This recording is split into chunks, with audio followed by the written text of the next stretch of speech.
got into electronic music through the game Dance Dance Revolution, which is a Japanese rhythm video game that my brother brought home when I was about 12 years old and he was 14. He brought home this game from Japan. Coming from Chapel Hill, North Carolina, where there basically existed no dance music scene to speak of, this electronic music score that I heard in this game was super subversive, I think. It was very different from any other music that you could really access as a 12-year-old who wasn't really using the internet in 2003. Yeah. So electronic music to me was something very different, and it was subversive and it was weird, and to me that was very appealing as like a kid who is kind of, I guess, scrambling for an identity.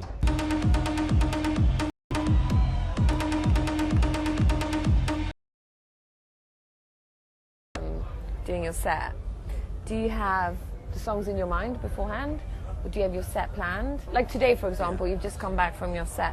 Did it go how you imagined it, or did you change it up? Yeah, I always change it up, man. I think that the very nature of DJing, which is you're playing other people's and your own song, recorded versions of them.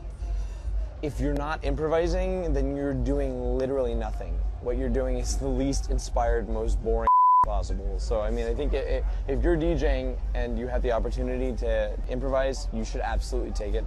My first 3 or 4 songs are pretty much always the same. I have an intro that I have planned, and since I mix in key, I mix songs that are musically in the same key so that it sounds harmonious and nice. I usually tend to do the same 3 or 4 songs as the intro and same 3 or 4 as the outro, but since I'm playing like 140 songs in the set, it's a large part of it is improvised. It's a challenge because you want to do something that's live and corresponds to the audience's taste without pandering too much.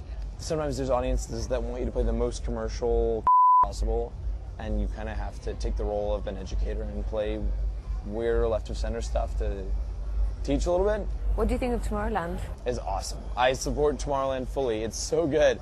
I love it. It's like they take such a good care of you, and the crowd is so good. I just think the vibe here is the best. Tomorrow World is going to be around the corner from North Carolina, right? Yeah, it's close. I can't believe that. It's so weird for me. How do you think it's going to translate?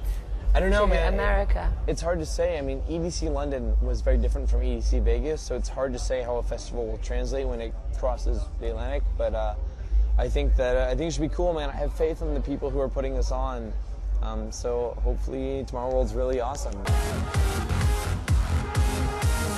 Playing in Europe versus playing in America, how is the crowd different? When I come to Europe, they want the most American DJ set possible because I'm American and they want to hear me play some banging music.